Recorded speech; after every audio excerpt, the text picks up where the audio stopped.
நண்பர்கள் அனைவருக்கும் வணக்கம். நான் உங்க அருண்குமார். 2025 தமிழ் சினிமா இண்டஸ்ட்ரிக்கு ஒரு மிகப்பெரிய சக்சஸ்ஃபுல்லான இயர் அப்படின்னு சொல்ல முடியாது. ஒரு ஆவரேஜ் இல்ல பிலோ ஆவரேஜ் இயர்னே சொல்லலாம். அந்த அளவுக்கு தான் படங்கள் சக்சஸ் ஆச்சு. நிறைய படங்கள் வெளிவந்தது. அதுல சக்சஸ் ஆன ரேட்டுன்றது ரொம்பவே கம்மி தான். மிகப்பெரிய சக்சஸ் ஆன படங்கள் அப்படின்றது அதுவுமே குறைவு தான். வெளிமாநில படங்கள் தான் மிகப்பெரிய அளவுக்கு வெற்றியை ஈட்டியிருக்கு இந்த வருஷம் அப்படின்ற மாதிரி சொல்லலாம். ஸோ இந்த வருஷத்துல டாப் 10 சிறந்த திரைப்படங்கள், அதாவது எப்படின்னா கதை பிளஸ் வசூல், அப்புறம் மக்கள் கிட்ட கிடைச்ச வரவேற்பு, இதை பேஸ் பண்ணி இந்த வருஷம் வெளியான படங்கள்லேருந்து ஒரு சிறந்த 10 படங்களை நான் தேர்வு பண்ணியிருக்கேன். ஸோ அதை பற்றி தான் இந்த வீடியோவில் பார்க்க போகிறோம். ஸோ இது பேஸ்லி ஆன் மக்கள் கிட்ட கிடைச்ச வரவேற்பு, நான் பார்த்த படங்கள், அதுக்கப்புறம் நான் பார்க்காத படங்களும் சில இது இருக்கு. அது என்னன்னா மக்கள் கிட்ட இருந்து கிடைச்ச வரவேற்பை பேஸ் பண்ணி நான் அதுக்கு ஒரு ரேட்டிங் கொடுத்துருக்கேன். ஸோ இந்த ரேட்டிங் கரெக்டா இருக்குதா இல்லையான்னு சொல்லிட்டு நீங்க உங்களோட கருத்துக்களை போயிடுங்க. ஸோ வாங்க டாப் 10 திரைப்படங்கள் எது எது அப்படின்னு சொல்லிட்டு பார்ப்போம். ஸோ இந்த பட்டியலில் 10வது இடம் பிடிச்சிருக்க திரைப்படம் மத கஜ ராஜா. அதாவது ரொம்ப வருஷங்களுக்கு முன்னாடி, கிட்டத்தட்ட ஆம்பாள படம் 2013 ரிலீஸ் ஆயிடுச்சுன்னு நினைக்கிறேன், if I am right. So 2012 அந்த ஸ்டேஜில் முடிக்கப்பட்ட படம். அப்போ வரும் இப்போ வரும்னு சொல்லிட்டு நிறைய பிரச்சனைகள், இந்த வந்துடுது அந்த வந்துடுது அப்படின்ற மாதிரி நிறைய சொல்லிகிட்டே இருந்தாங்க. ஆனாலும் படம் ரிலீஸ் ஆகவே இல்லை. ஒரு வழியாக 2025 ரிலீஸ் ஆச்சு. ஸோ ரிலீஸ் ஆகி அதாவது ரொம்ப அவுடேட்டடாக இருக்குமோ அப்படின்ற மாதிரி நிறைய எதிர்பார்த்தாங்க. ஆனால் இந்த படம் ஒரு ஓரளவு இல்லை, ஒரு பெரிய சக்ஸஸே பெற்றுச்சு அப்படின்னு சொல்லலாம். ஏன் அப்படின்னா காமெடியோட வறட்சி. ஏன்னா அதுக்கப்புறம் சந்தானம் அவர்கள் ஹீரோ ஆயிட்டதுனால மிகப்பெரிய அளவுக்கு காமெடி ரோல் தனியா பண்ணல. இது முன்னாடி காமெடி ரோல் பண்ணிட்டு இருக்கும்போது பண்ண திரைப்படம். அதனாலே ஒரு ஃப்ரெஷ்ஷான ஒரு இது கிடைச்சது அப்படின்னு சொல்லலாம். அதனால இந்த படத்துக்கு ஒரு நல்ல வரவேற்பு இருந்துச்சு. விஷாலும் அப்போ அந்த ஒரு, அதாவது இந்த மாதிரியான மசாலா படங்கள்ன்றது இப்போ ரீசெண்டாக ரொம்ப வர்றதில்ல. அது ஒரு ஒரு என்டர்டெய்னிங்காகவும் வர்றதில்ல, வருது, பட் அது ரொம்ப என்டர்டெய்னிங்காக இருக்கிறதில்ல. அதுல சுந்தர் சி ரொம்பவே சூப்பரா பண்ணுவாரு. அதனால இந்த படம் ஓரளவு தப்பிச்சிச்சுன்னு சொல்லலாம். பெரும்பாலும் இந்த மாதிரி ரொம்ப வருஷங்கள் கழிச்சு ரிலீஸ் ஆகிற திரைப்படங்கள், இதுக்கு முன்னாடி ஸ்ரீகாந்த் அவர்களுக்கு சதுரங்கம் அப்படின்னு சொல்லிட்டு ஒரு திரைப்படம் ரிலீஸ் ஆச்சு. அதாவது கருப்பழனி எடுத்திருப்பாருன்னு நினைக்கிறேன். ஃபர்ஸ்ட் பார்த்திபன் கனவு வந்துச்சு, அதுக்கப்புறம் சதுரங்கம் ரொம்ப நாள் கழிச்சு ரிலீஸ் ஆச்சு. பட் மிகப்பெரிய அளவுக்கு அது சக்சஸ் ஆகல. அதுதான் எனக்கு தெரிஞ்சு ரொம்ப நாள் கழிச்சு வந்ததுல எனக்கு ஞாபகம் இருக்குது. பட் இந்த படம் அந்த படத்தை விட அதிகமான வருஷங்கள் கழிச்சு ரிலீஸ் ஆயிருக்கு. பட் இருந்தாலும் வெற்றி பெற்றிருக்கு. ஸோ அந்த வகையில இந்த படம் 10வது இடத்தை பிடிச்சிருக்கு. ஸோ அடுத்ததா 9வது இடத்தை பிடிச்சிருக்கிறது ஒரு நியூ ஃபேஸ், குமார சம்பவம். அதாவது குமரன் தங்கராஜன் அப்படின்னு சொல்லிட்டு ஒரு புதுமுகம். அவர் சீரியல்லாம் நடிச்சிருக்கிறாருன்னு நினைக்கிறேன். அந்த மாதிரி எங்கேயோ பார்த்த மாதிரி ஞாபகம் இருக்கு. அந்த படம் மிகப்பெரிய அளவுக்கு ஒரு காமெடியா நல்லா இருக்கு அப்படின்ற மாதிரி பேசப்பட்டது. அதனால இந்த படம் ஓரளவு ஒரு நல்ல ஒரு கிரிட்டிக் வைஸா ஒரு நல்ல ரீச்ன்னு சொல்லலாம். அதனால இந்த படத்தை அதன் வசூல் விவரங்களை எல்லாம் கணக்குல வைக்காம இந்த படத்துக்கு 9வது இடம் கொடுத்துருக்கேன். அடுத்ததான் 8வது இடம். அதாவது ரீசெண்ட் இயர்ஸ்ல தொடர்ந்து ஹிட் கொடுத்துருக்கிற ஒரு நடிகர் யாருன்னு ஓரளவு நீங்களே கெஸ் பண்ணியிருப்பீங்க. அந்த மாதிரியான ஒரு நடிகர், ஒரே ஒரு நடிகர் தான் ரீசெண்டா தொடர்ந்து ஹிட் கொடுத்துருக்கிற ஒரே நடிகர் நீங்க பிரதீப் ரங்கநாதன் அவரை நினைக்கக்கூடும், பட் அவர் இல்லை, மணிகண்டன். ஸோ குடும்பஸ்தன் அந்த படம் தான் 8வது இடத்தை பிடிச்சிருக்கு.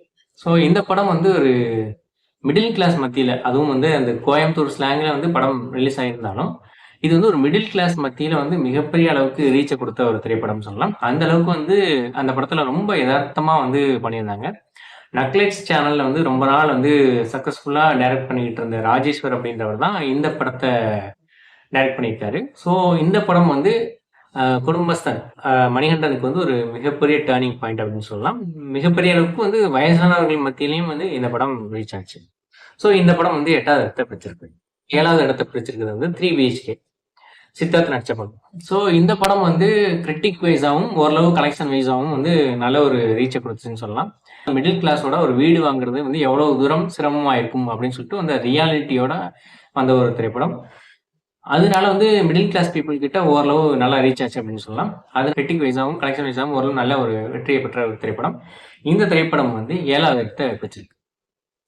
அடுத்ததா 6வது இடம் பறந்து போ, ராமோட திரைப்படம். நம்ம சிவா நடிச்சது.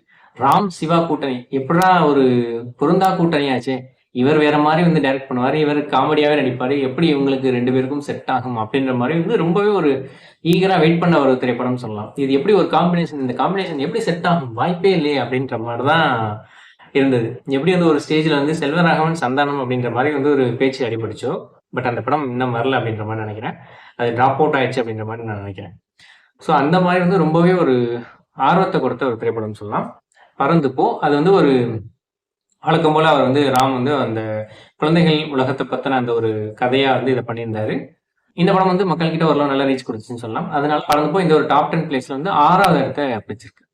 இந்த வருஷத்துல தமிழ் சினிமாவோட பெரிய நடிகர்கள்ல ஓரளவு பெரிய வெற்றியை கொடுத்த ஒரு நடிகர் தான் இவர். விஜய் சேதுபதி, நித்யா மேனன் நடிச்ச தலைவன் தலைவி இந்த திரைப்படம் தான் 5வது இடத்தை பிடிச்சிருக்கு.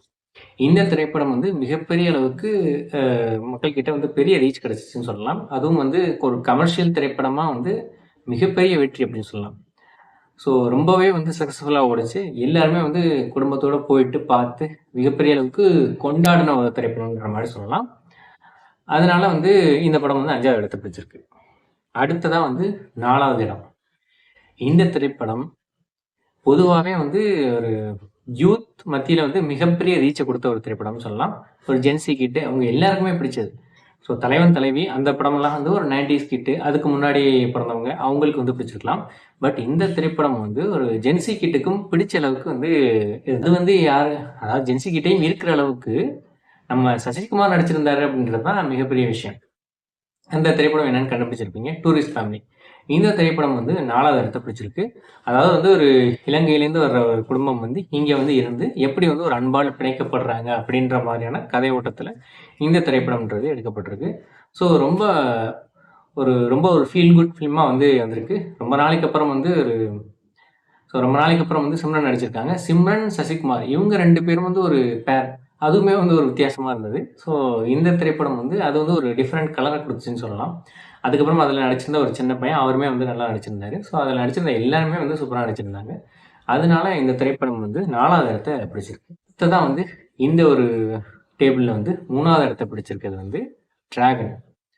ஸோ இந்த திரைப்படம் வந்து மிகப்பெரிய அளவுக்கு வந்து யூத் மத்தியில் ஒரு பெரிய ரீச்னு சொல்லலாம்.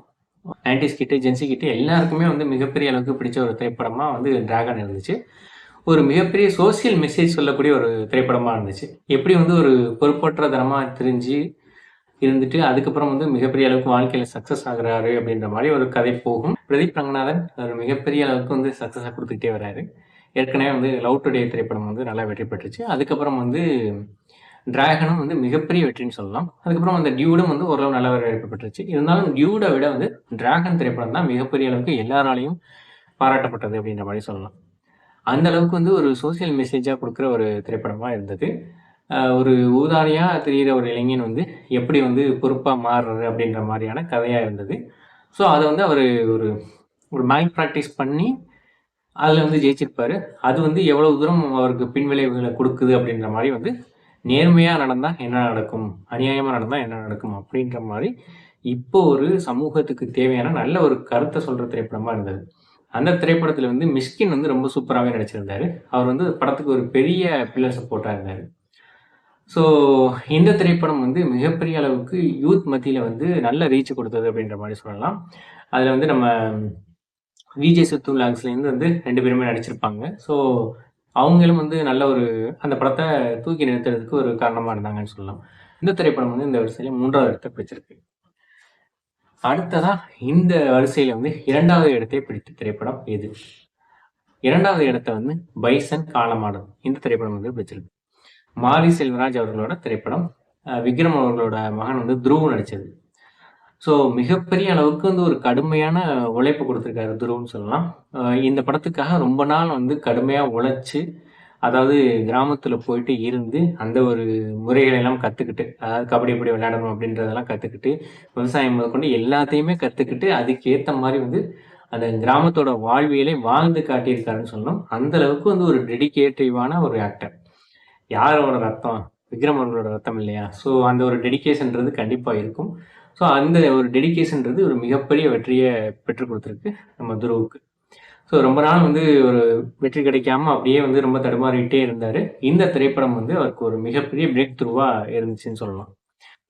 மாரி செல்வராஜ் அவர்களுக்கு வந்து வழக்கம் போல இந்த திரைப்படம் வந்து அவர் அந்த சமூக நீதி கருத்துக்கள சொல்ற மாரி வந்து ஸ்போர்ட்ஸ பேஸ் பண்ணி இத சொல்லியிருந்தாரு. இந்த படத்துல வந்து ரொம்ப இன்டெப்த்தா இல்லாம, அந்த ஸ்போர்ட்ஸ்ல என்ன ரியாலிட்டியா நடக்குதோ, அத வந்து அப்படியே அவரோட அந்த வாழ்வியல், சமூகம் இதெல்லாம் வந்து கலந்து சொல்லியிருந்தாரு. பட் என்ன உண்மையோ அததான் சொல்லியிருந்தாரு. அதுல வந்து அதனால இந்த படம் வந்து மிகப்பெரிய அளவுக்கு ஒரு ஈர்ப்ப குடுத்துச்சுன்னு சொல்லலாம். இந்த படம் வந்து மிகப்பெரிய அளவுக்கு கிரிட்டிக் வைஸாவும், கலெக்ஷன் வைஸாவும் ஒரு மிகப்பெரிய வெற்றிய பெற்றுச்சுன்னு சொல்லலாம். அதனால இந்த திரைப்படம் வந்து 2வது இடத்துல இருக்கு. ஸோ இவ்வளவு தூரம் வந்து எல்லாத்தையுமே சொல்லிட்டீங்களே, முக்கியமான படங்கள் எல்லாத்தையுமே சொல்லியாச்சு.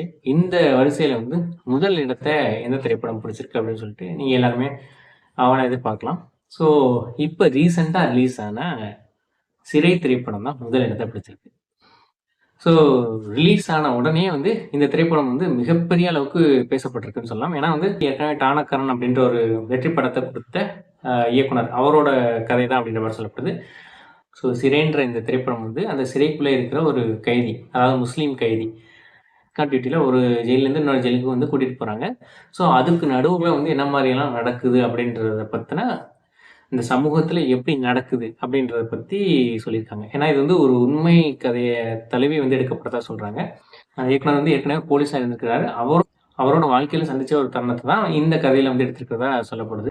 ஒரு இஸ்லாமிய இளைஞர் கைதியானா எப்படியெல்லாம் நடத்தப்படுறாரு அப்படின்றத பத்தின ஒரு சமூக பார்வையோட, இப்ப உள்ள சிச்சுவேஷனுக்கு தேவையான ஒரு கருத்தோட இந்த திரைப்படத்த எடுத்திருக்காங்க. அதனால இது மிகப்பெரிய அளவுக்கு விமர்சக ரீதியில வந்து எல்லா நாளையும் பாராட்டப்பட்டு வருது. ஸோ வசூல் ரீதியாவும் ஓரளவு நல்ல வசூல் ஏற்பட்டிருக்குன்னே சொல்லலாம்.